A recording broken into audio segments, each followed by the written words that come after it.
views and opinions expressed in this program are those of the participants and do not necessarily reflect the views of Bronxnet or the program underwriters.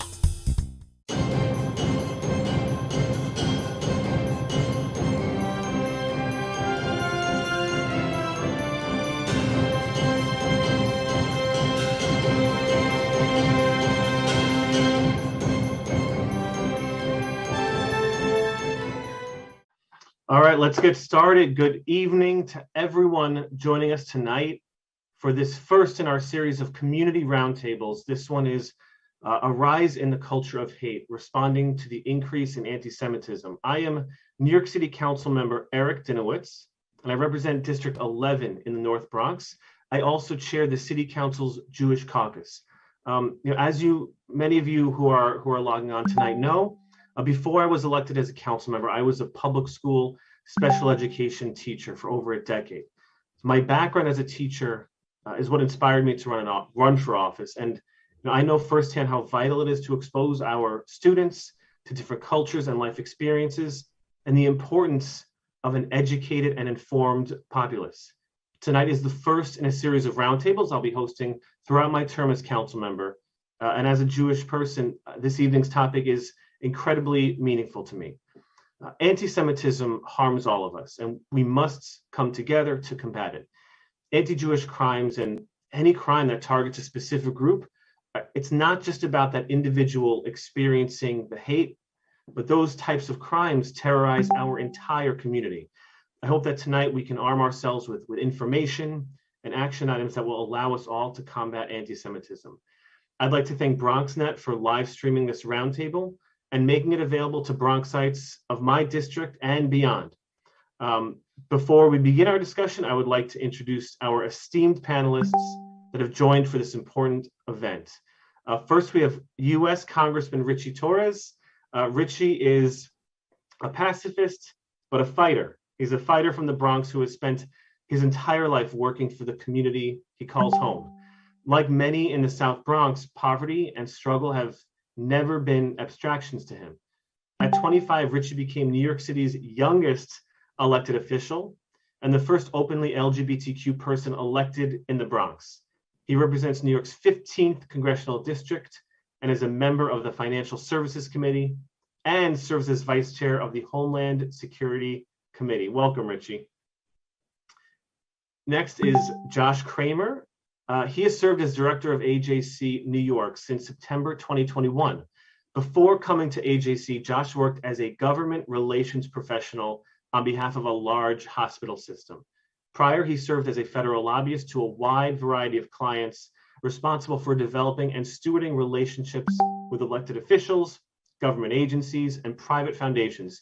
He has extensive experience interfacing with both elected and career government officials and securing federal funding for client projects. Josh also spent a year in Kandahar, Afghanistan, as a local program manager at the Kandahar Education Center. He also has substantial experience serving as a Jewish communal lay leader, serving on the boards of numerous communal institutions. Welcome, Josh. Thank you so much, Council Member. And last, we have Avi Posnick. He is the regional director for Stand With Us in the Northeast. Stand With Us is an international education organization that supports Israel and fights anti-Semitism around the world. Since joining Stand With Us in 2007, Avi has been growing Stand With Us's outreach to community leaders around the area, building coalitions, educating, empowering them to fight anti-Semitism. Before joining Stand With Us, Avi attended Yeshiva University, where he majored in political science. It's a good major. He was also very active in high school, leading many campaigns and public demonstrations to support Israel and to call for the extradition of Nazi war criminals living in the US and in countries around the world. And I also want to acknowledge two people we have joining us as guests on Zoom.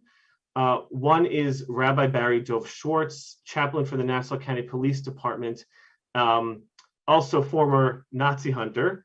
And we also have Rabbi Joseph Robinson, Director of Community Engagement and Coordinator of Riverdale Jewish Community Partnerships at the Riverdale Y. So welcome to our panel. Thank you so much for having us. I want to start out by just talking about, what is anti-Semitism and is it a problem? So in the Jewish community, we are obviously very sensitive to it, but how bad is this problem, and how do the statistics compare to the perception? Josh, do you want to start out with that? I'd be happy to start with that. Thank you so much for convening this group, council member, and for speaking out on this very important topic. I do need to backtrack just one moment because I left out what American Jewish Committee is and does in my pre-bio. AJC works to enhance the well-being of the Jewish community and Israel, and that's around the world, and also to advance human rights and democratic values in the United States and also around the world. So that's just what AJC is from the get-go. Anti-Semitism is perhaps the most enduring, intact, and widely circulated conspiracy theory in the world. It has its roots in early Christian teachings about Jews committing deicide, killing Jesus. It is a part of early Christian teaching, something that has been, borne out and fought and overcome in many ways through intergroup and interfaith relations on behalf of the Jewish community. But it also has evolved and has various forms to this day. It comes from the far left, it comes from the far right, it comes from religious extremists, including from the Muslim community, the factions of the Muslim community, small ones. The challenges are great, and it is a problem and a rising one. I have some statistics here from our State of Anti-Semitism in America report, which AJC started putting out just a few years ago. 90% of American Jews say that anti-Semitism is a problem. Only 60% of the general American population says so. 82% of American Jews say anti-Semitism is increasing, as opposed to 44% of the general population. And a quarter of American Jews have experienced or witnessed anti-Semitism in the last year. With many changing their behavior, hiding their Jewish identity in various settings as a result of that perceived increase in anti-Semitism. Yeah, and Congressman, you have sort of a different perspective in the halls of Congress with your colleagues throughout the country. What's the experience or the conversations of anti-Semitism like in the halls of Congress? And I sense growing anxiety about the spread of anti-Semitism, and it's a function of both perception and reality. So even though the Jewish community is about 2.5% of the American population, according to the FBI, half of all hate crimes relating to religion are directed against the Jewish community. And keep in mind, the FBI's statistics are an underestimation of the epidemic of anti-Semitism, because not every police department reports hate crimes to the FBI. And the majority of those that do report claim to have no hate crimes within their jurisdictions, which is implausible. ADL has much more, the Anti-Defamation League has much more comprehensive data. And right before the pandemic, ADL reported that there was a hate crime surge that has risen to levels not seen in 4 decades. And that surge has persisted through the pandemic.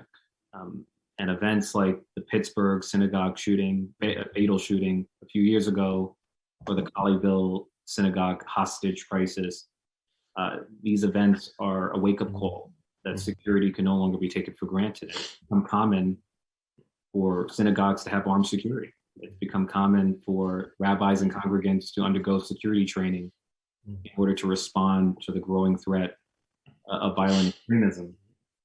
And it's often said that one of the main drivers of domestic terror in the United States is white supremacist extremism. And white supremacist extremism tends to be bound up with both racism and anti-Semitism. And we saw some of that play out on January 6th. There were a number of members of the violent mob that had anti-Semitic symbols and rhetoric. And in fact, 2 of the rioters who broke into the speaker's office were neo-Nazis and Holocaust deniers. So I think there's growing anxiety about anti-Semitism, and it's grounded in empirical reality.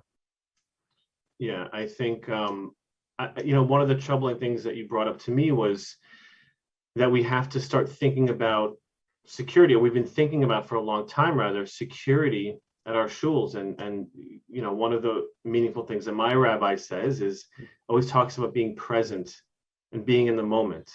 And this is especially true on Shabbat, where, functionally you're putting your phone away, right? You don't have the TV on, right? That's if you're observant, you're not doing that, right? At bare minimum, you have your phone away, and what that means is, well, you are supposed to be in the moment, and that becomes hard when you're facing this anxiety or this threat of anti-Semitism.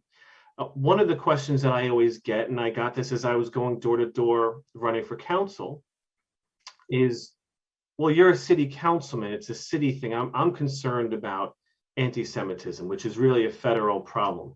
But we in the North Bronx actually less than a year ago faced anti-Semitic attacks on our schools. And I actually just want to show a visual for the people watching tonight about what it means for our city, what anti-Semitism means for our city. This is a word cloud, and it shows the incidence of hate crimes.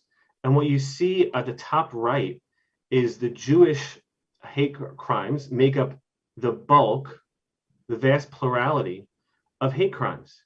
And it gets even more local than that. And this is a link, NYPD hate crimes dashboard, that we'll send out to the participants after this.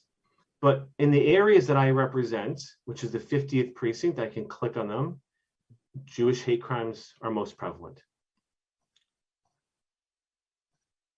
Another precinct, the 52nd and 47th, Jewish hate crimes.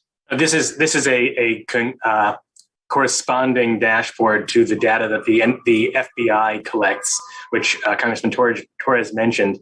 And in the last year, there were over 500 incidents reported to the NYPD hate crimes dashboard, leading to 207 arrests.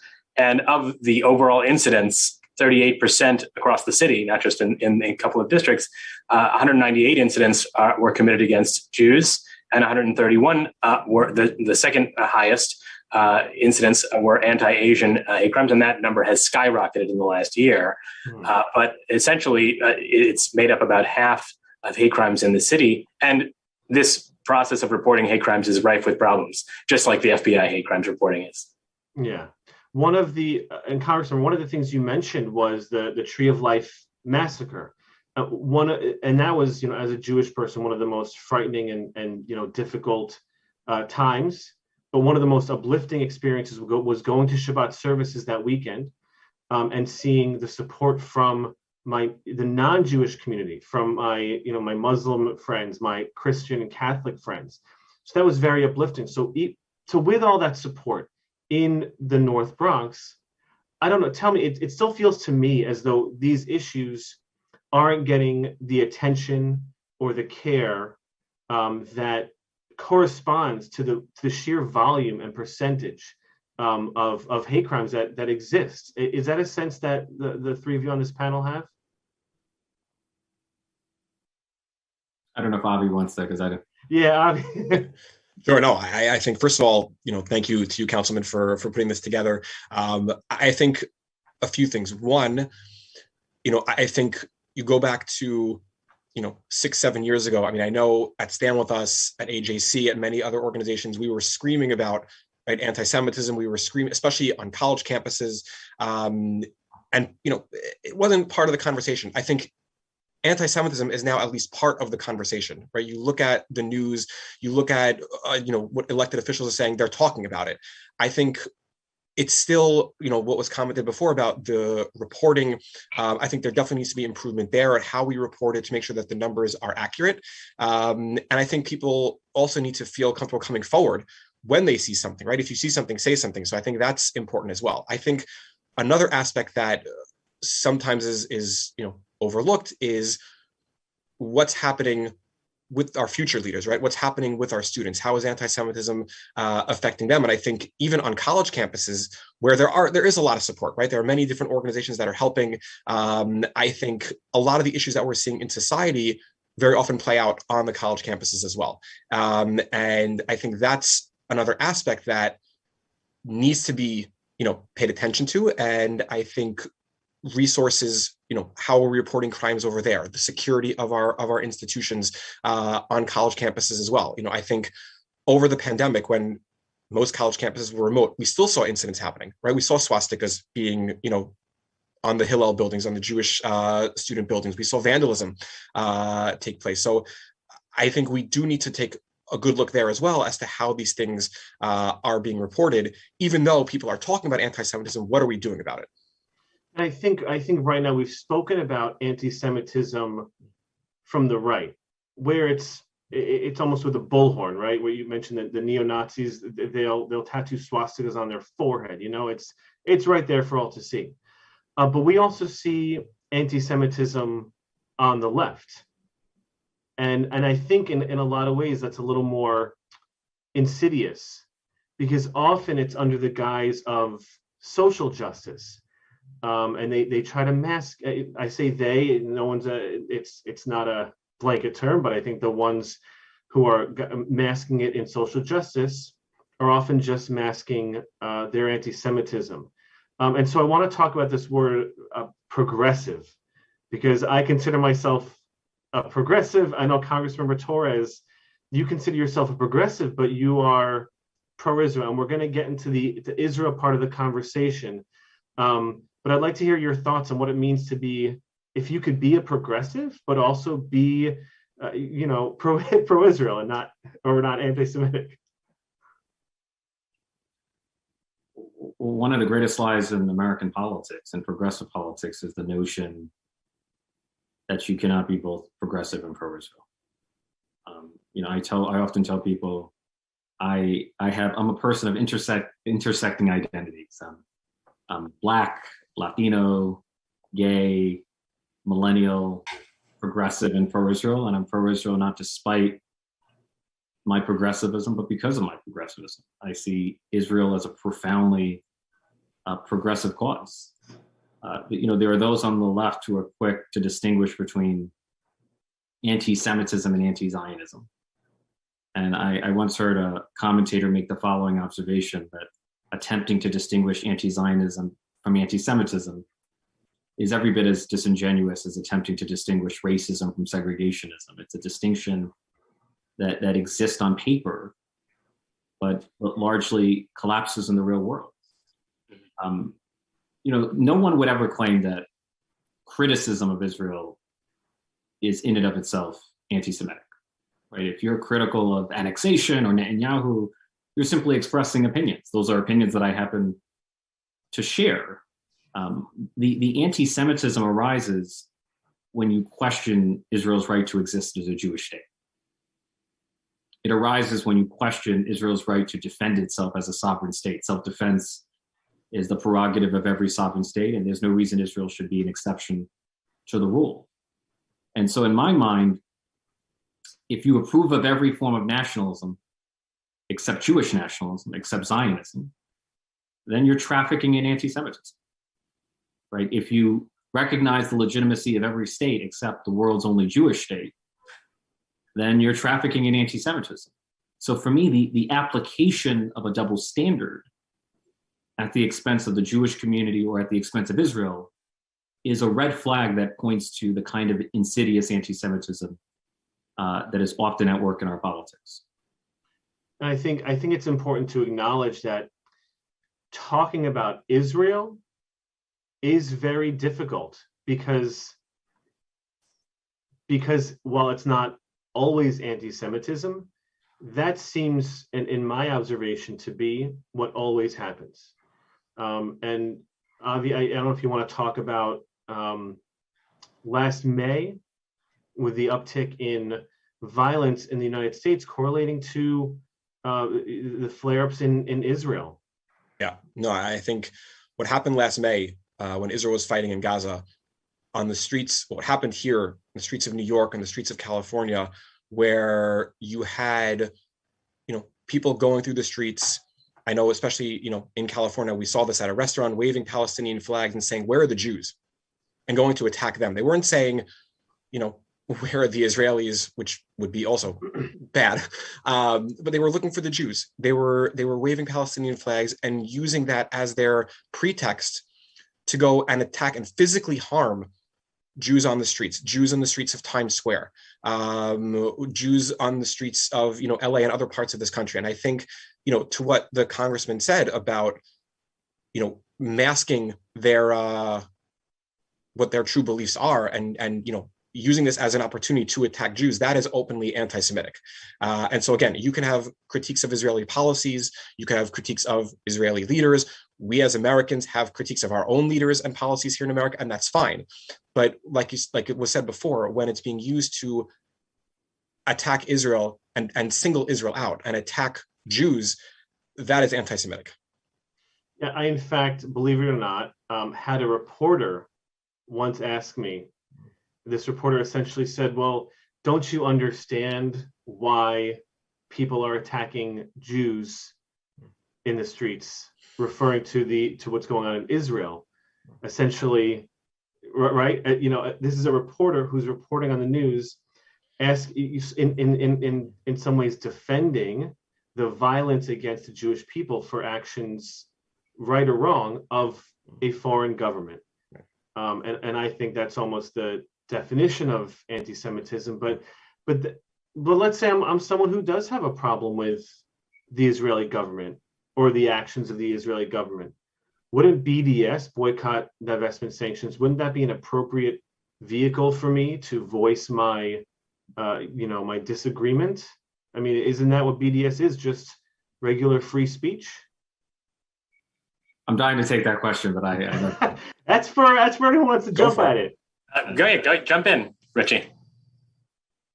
Look, for me, BDS, to me, and I want to be crystal clear, I consider it an insidious form of anti-Semitism, right? Criticism of every country, including Israel, is fair game. But what's often directed against Israel is not criticism, it's extremism. And BDS is an extremist movement. The purpose of BDS is to end the existence of Israel as a Jewish state. And I want to live in a world where we recognize that the progressive outcome should be a two-state solution, should be the peaceful coexistence of a Jewish state and a Palestinian state, rather than the existence of one to the exclusion of the other. And that's a proposition that BDS flatly rejects, because it advocates for a Palestinian state from the river to the sea, which would mean the eradication of a Jewish state. And so for me, my message to every progressive is that it should be possible to advocate for the construction of a Palestinian state without advocating for the destruction of the Jewish state. And that's the line that is crossed by BDS, and therein lies the anti-Semitism. You mentioned earlier, Councilman Dinowitz, the outpouring of support in the wake of the Pittsburgh shooting, and that was very inspirational. But since the Pittsburgh shooting, the Tree of Life Synagogue massacre, we have seen a number of high-profile actions against the Jewish community. And by high-profile, I don't mean anti-Semitic statements made on the internet, which you can find millions, billions of examples. I mean violent and public and national news level attacks against the Jewish community with machetes and guns, or taking Jews hostages recently, as or a week and a half ago in Colleyville, Texas. The fact that so many, with the perception that it might mean taking a stance on the question of Israel and or Israel's handling of the Israel-Palestinian conflict, we see deafening silence since the Pittsburgh shooting. That was an example of support from the press, and from the whole country essentially came out to support the Jewish community in the wake of that attack. But since then, we have seen very, very troubling responses to high-profile attacks against the Jewish community. And it may be related to what we're talking about, and that is the social justice critique of Israel being projected on the entire Jewish community and its existence, marginalization of the Jewish community as a result of perceived taking a side in the Israel-Palestinian conflict. We even saw the FBI this past two weeks question whether or not a hostage situation in Texas was actually an anti-Semitic attack. It was only that the gunman happened to have targeted a synagogue because it was a synagogue full of a few Jews. That is where the power is concentrated, is what he essentially was saying when he took those people hostage. and playing on further anti-Semitic tropes. That violence touched us here in New York. He claimed to have explosives placed in various places within New York, and forced the rabbi in that hostage situation to call Rabbi Angela Buchdahl, whose Central Synagogue, is just 2 blocks from where I am sitting. So we are not unaffected by situations like that took place in Colleyville. Just to piggyback off that, if I may, for a second, talking about what our leaders say when it comes to this, and what people of influence say when it comes to situations like this. Since the hostage situation at the synagogue in Texas, there are a number of schools. I'm not going to name names here, but there are a number of schools that have sent out emails to their students, following the attack, and the way they phrased what happened, which is similar in some ways, what first came out from the FBI, and then the backtrack. But the language used, well, we're noticing things now that it might have been anti-Semitism. It appears there were some anti-Semitic aspects to it.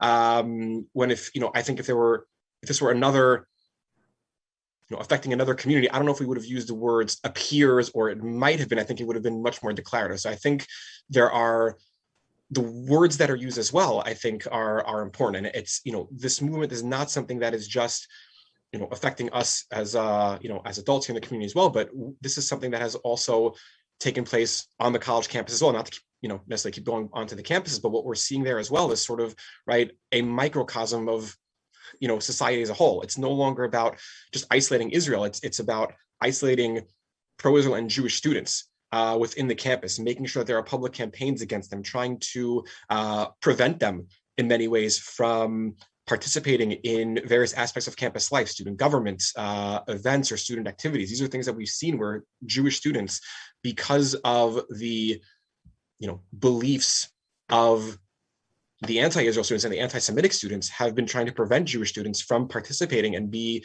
trusted members, if you will, of campus life.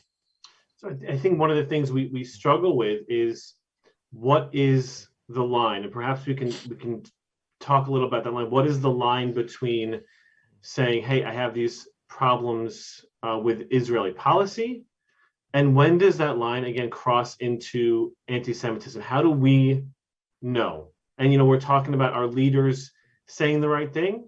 We talk about public people saying the right thing. How do we know as leaders when something is a legitimate criticism of Israel, and then that those criticisms are just masking anti-Semitism?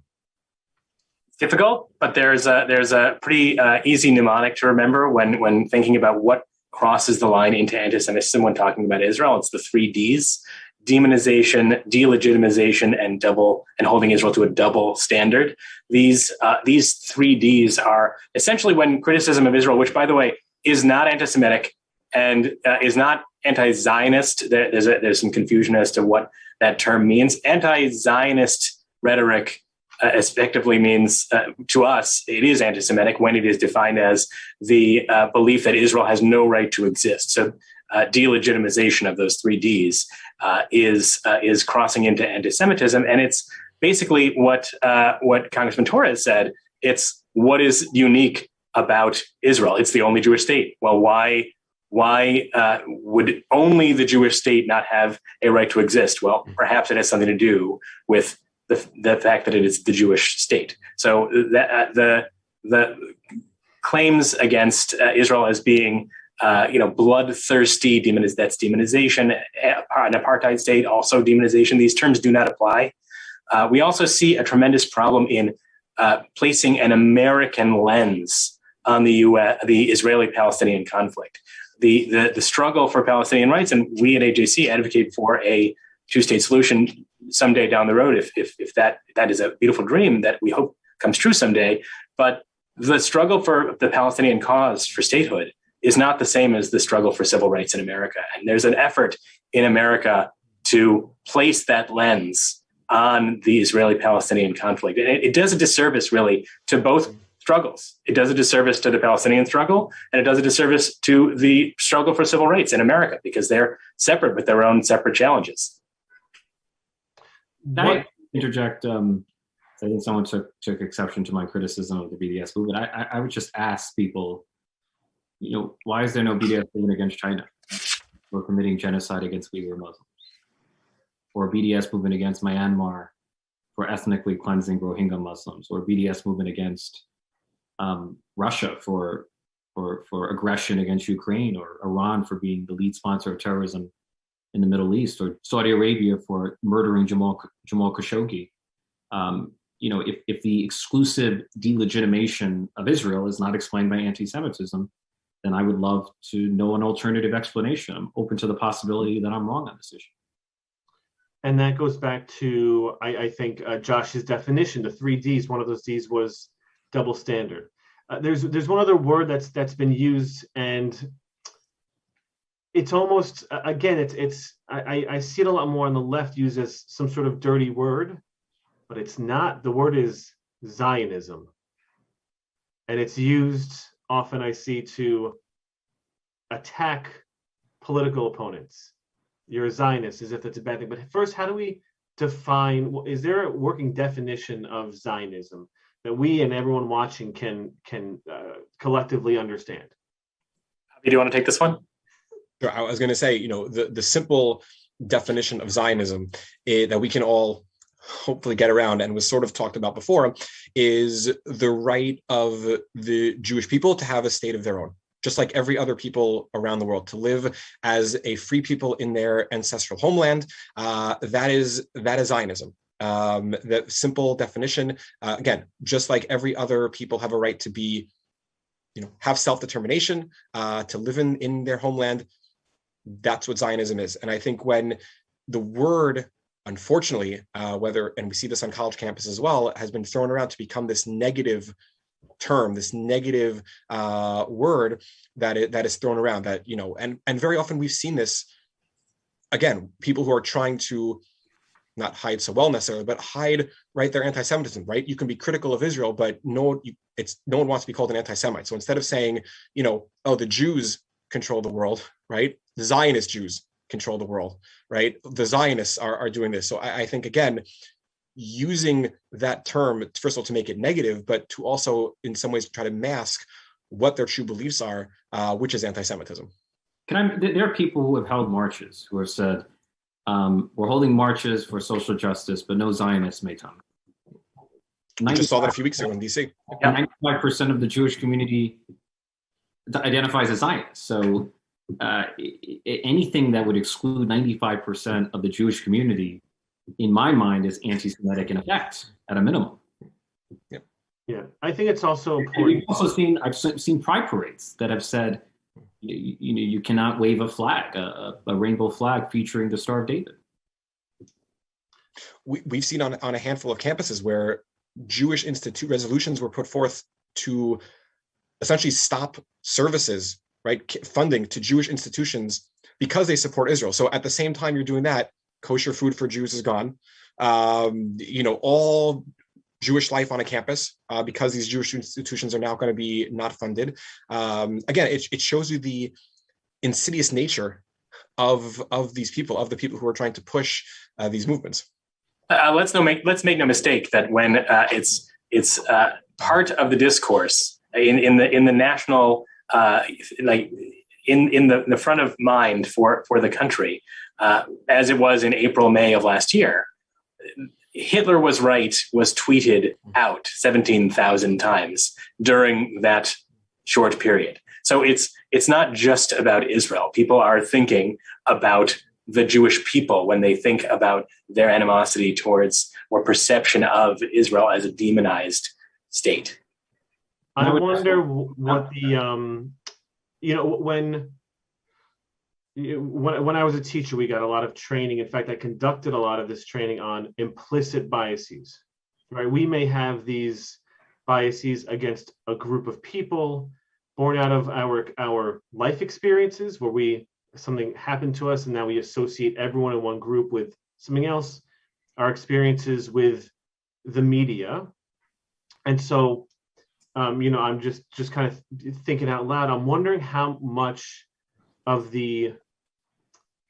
of this anti-Semitism is implicit biases. I wonder how many people really don't even think that what they're saying is anti-Semitic, and how many people, are really walking around where Hitler was right, where they're tweeting that out. I think you're touching on a really a point that it should also be on everyone's minds, and that is that the Jewish experience is largely ignored by DEI trainings across the country. We don't include one of the world's oldest and most prevalent hatreds in the trainings that we apply to our institutions, especially over the course of the last couple of years, to train ourselves to recognize anti-Semitism for what it is.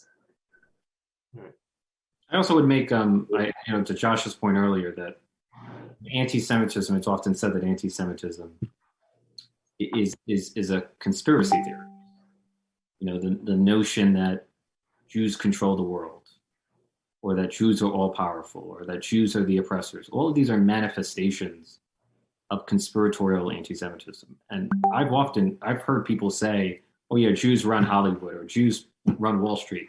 And they think they're making a harmless comment. They think they're making a humorous comment. But I actually think that kind of commentary, which is pervasive in American culture, actually feeds into conspiratorial anti-Semitism. Because if you take the position that the Jewish community is all powerful, then what logically follows is scapegoating and fear-mongering, which hardens into violent extremism.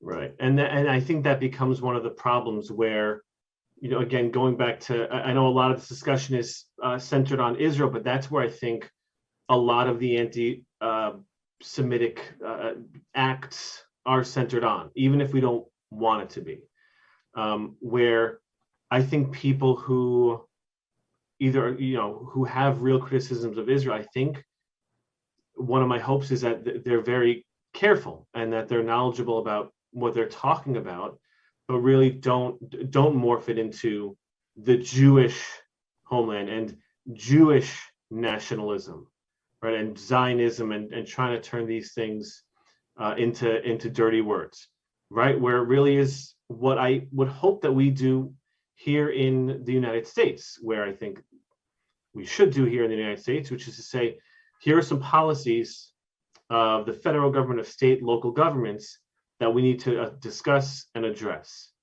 which again, those nuances don't seem to be there for any of the conversations. And so again, it seems to always manifest itself in these hate crimes with those statistics that we showed earlier in the program. So I just want to shift the conversation a little bit. So what do we do? I mean, we can, I guess, sit around and talk about our opinions, but what are some things that we and anyone who's watching can do? To continue the shift in topics, I actually think that there's something that can be done, especially with the leaders on the far left, the ideologues who are kind of leading the charge and criticizing Israel, using a double standard to do so.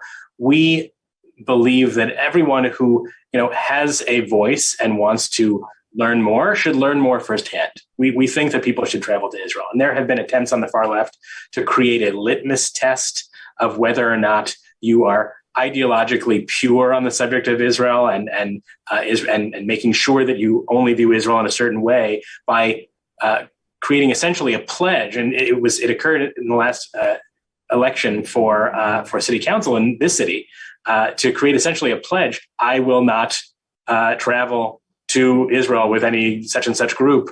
And many groups are showing everything about Israel, the good, the bad, the ugly, and Israel is not a perfect place. I have been known to criticize Israel myself, but the purity tests from the far left to reinforce this as an issue is something that overcoming is something that can be done. I have a number of other policy proposals and individual things that can be done, recommendations for those who are watching, but I don't want to monopolize. So I'll give up the floor.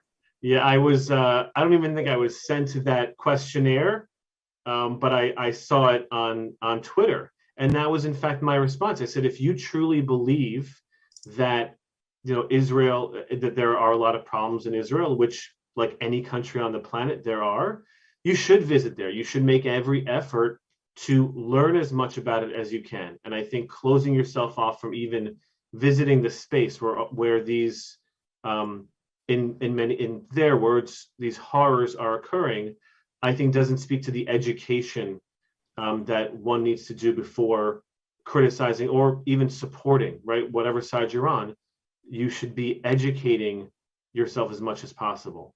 And again, I go back to this as someone who considers himself a progressive. I think in this conversation, we've spoken more about the left because on the right, they kind of say, like, I hate Jews. It's there. It's in their Twitter profiles. It's in their statements. It's tattooed on them, and it's more subtle in other spaces, and that's what gets difficult. So I absolutely agree. As educating, and especially our leaders like myself, no matter what side of the political spectrum you're on, no matter if you're on a far wing, I think it is important if you have the ability to visit and otherwise to meet with people who may have different views than you.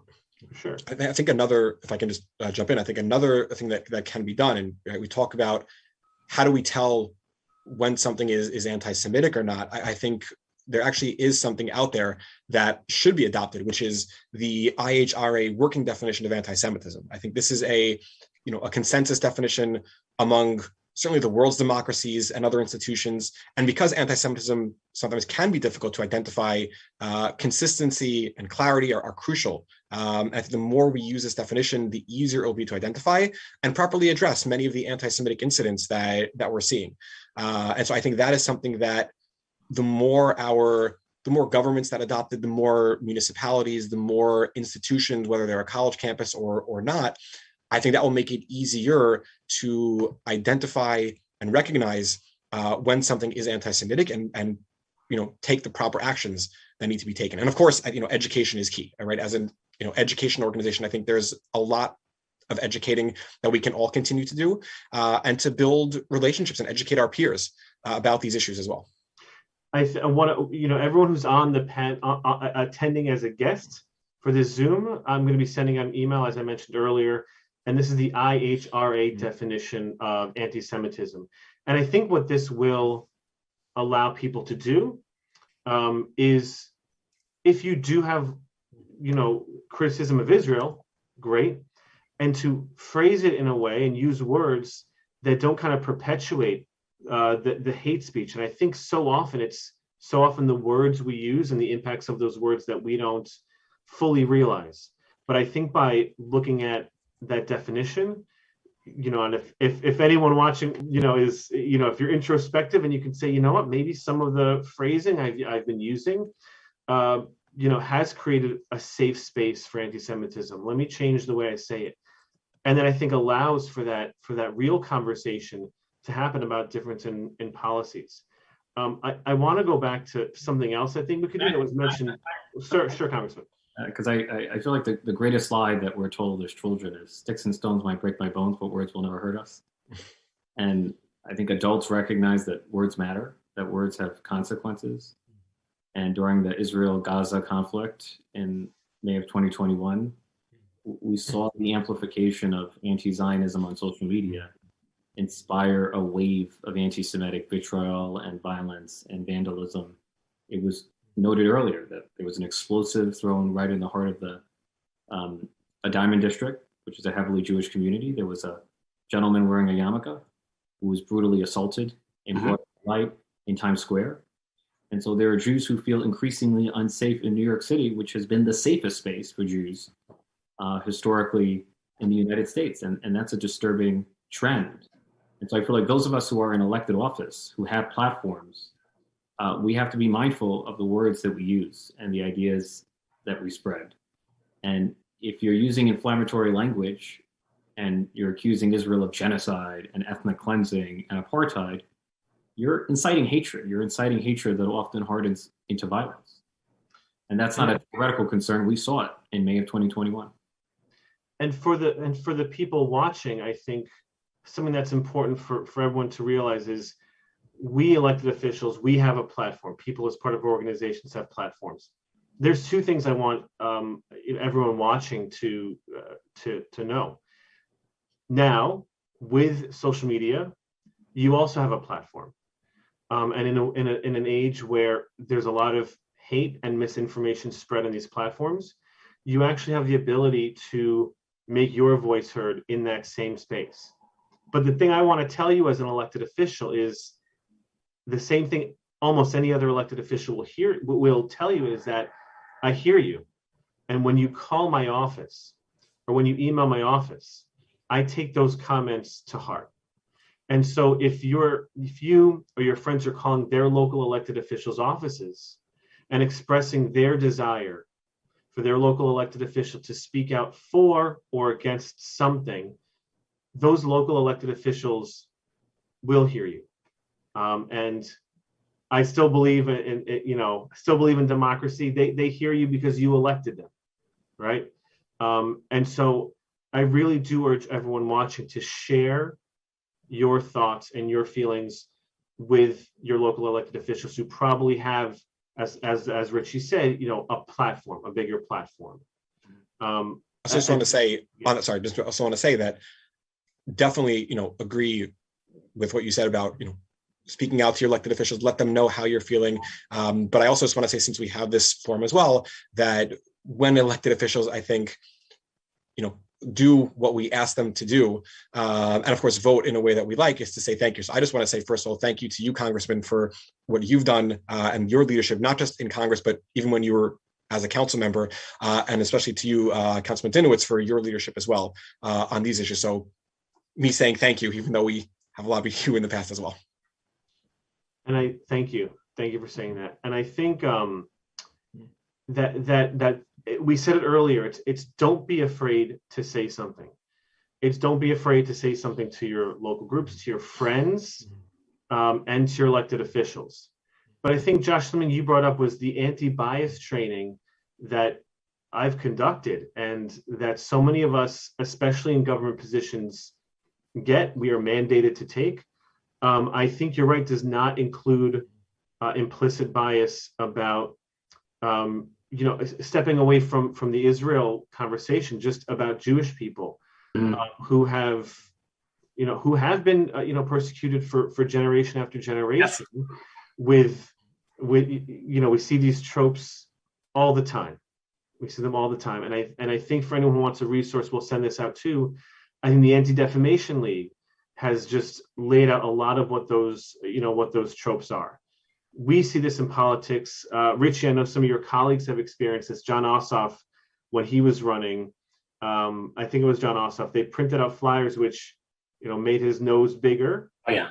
Right.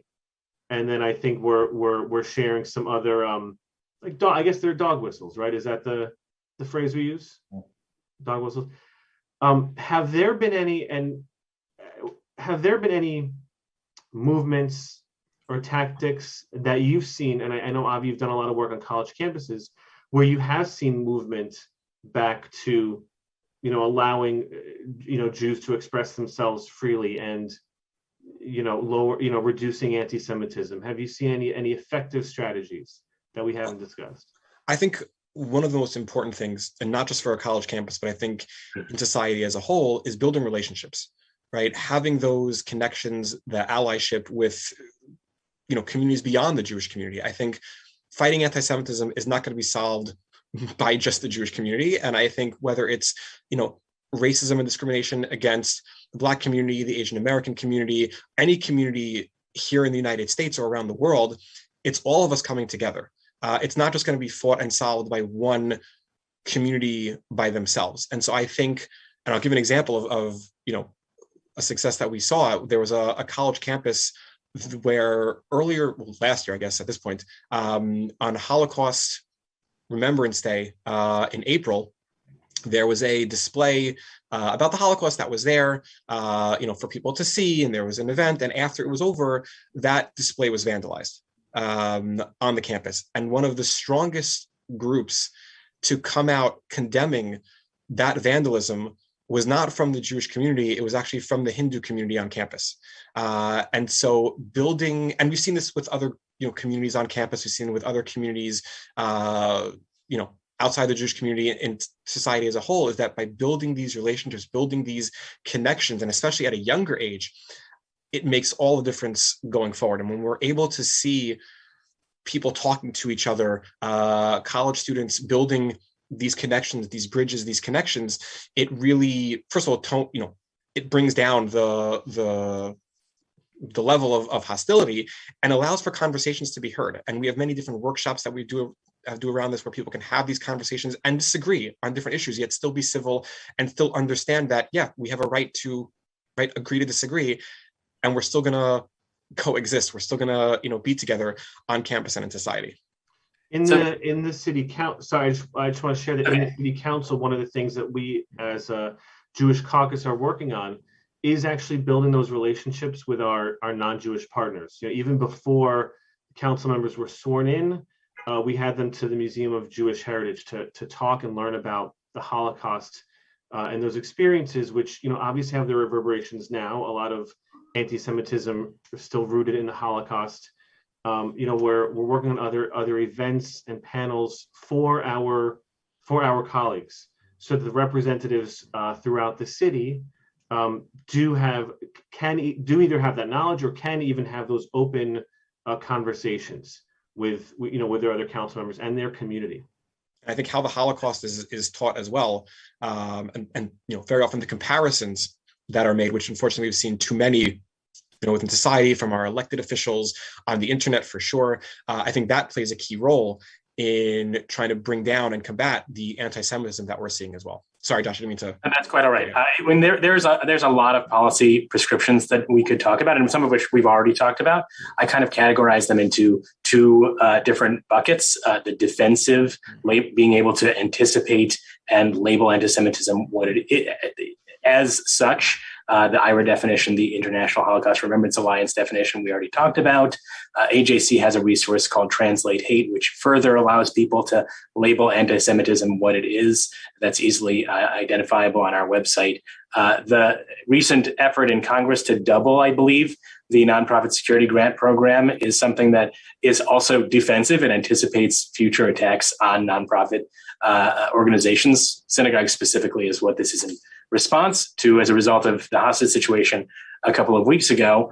We also have a training program that AJC has rolled out across the country. It's a part of our coalition building work, which we've already talked a little bit about. It's very, very important to have good friends. And AJC New York has a Muslim Jewish Advisory Council, a Latino Jewish coalition, and the Black Jewish Clergy Roundtable as examples of that coalition building work. But something that came out of our Muslim Jewish Advisory Council is called Tackle Training, and it's to provide elected officials, community leaders, and security professionals the skills they need to identify extremist violence as a threat before it happens. People within your communities that may be showing signs that they have been indoctrinated in a certain way. And it's something that is sponsored in part by a grant by the Department of Homeland Security through an organization that we identified through MJAC, the Muslim Jewish Advisory Council, called Muflihun. Roundtables like this help, and we at AJC are planning a number of roundtable discussions on anti-Semitism. Thank you for your partnership, Councilman Dinowitz. We hope to do at least one in each of the 5 boroughs of New York to bring together the elected officials from those boroughs to discuss this very topic. The Jabara Hire No Hate Act is meant to improve the hate crimes reporting, which we kind of talked about earlier as being somewhat faulty. Councilman Dinowitz, you mentioned that DEI trainings and improvements there are very much needed. Corporate social responsibility needs to step up in a very big way on behalf of the Jewish community when the response from the top effectively is a private email just to a subset of some Jewish employees of that company.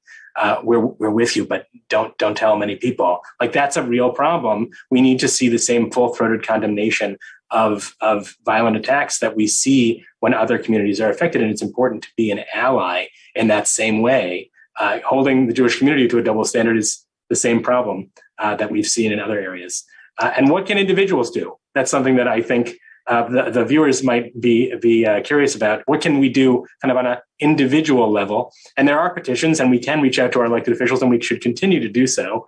But you can also, join in the work of organizations like Stand With Us and AJC, and there are many others that are in this fight There are resources available on our websites. There are training fellowship programs. We have one called Lift for high school students, Olive for young professionals, 20s and 30s, Lead fellowships for people who are 40 and over, to kind of really educate oneself on this work. It's really important to get your hands dirty and lead this charge. Thank you. I want to start wrapping it up. So I know, Josh, you gave some great insight. Avi, do you want to leave us with any last words?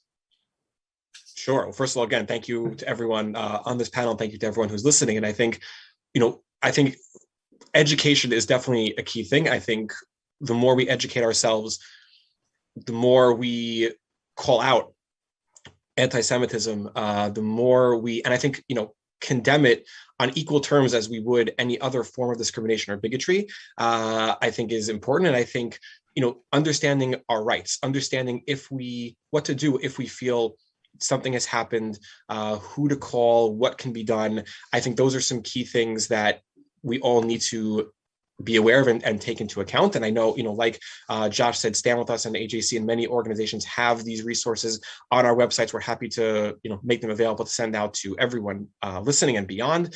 And I think really, education and building bridges and speaking out when these things happen are key to really set the example, but hopefully also to try to bring down the number of anti-Semitic incidents that we're seeing and the level of anti-Semitism here in New York and around the world. Congressmember Torres. Look, I'm here because anti-Semitism is not a Jewish problem. It's anti-Semitism is a collective problem, and fighting anti-Semitism is a collective responsibility. It's a shared obligation. And I want to drive home the message that anti-Semitism is a conspiracy theory, and any society that embraces anti-Semitism will ultimately rot from within, and that has consequences far beyond the Jewish community. It affects all of us. Thank you. I want to deeply thank Josh, Avi, and Richie for joining us on this panel. I want to thank Bronxnet and, of course, everyone who attended and everyone who submitted questions on our Google form and questions in the Q&A section in the Zoom. We hope that your questions were addressed. We hope that this was insightful. We will be sending out more information based on what we discussed today. And as we mentioned earlier, we are here to help. We are here to listen. So always contact my office. I'm offering up Richie's office for you to contact them too, and your local elected officials. Stay tuned. Keep your ears up for more roundtable discussions. Thank you again for everyone who watched and everyone who attended. Have a good night.